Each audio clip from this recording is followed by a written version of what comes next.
ఉన్నది అని దేవుడు చెప్పాడు.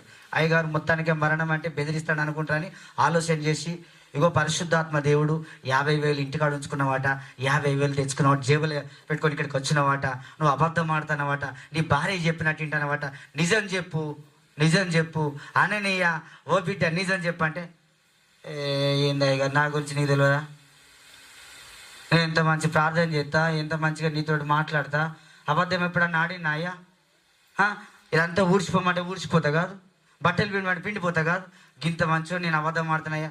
లేదురా, నాకు దేవుడు చెప్తాడు, ఇప్పటికైనా నిజం చెప్పి ఇంకొక చివరి అవకాశం ఇస్తాను బిడ్డ చెప్పురా అంటే, లేదయ్య గారు నేను నీతో మొత్తానికే నిజం చెప్తానా, 50,000 తప్పని కూలిపోయాడు, చనిపోయాడు. అప్పటికే దైవజనుడు.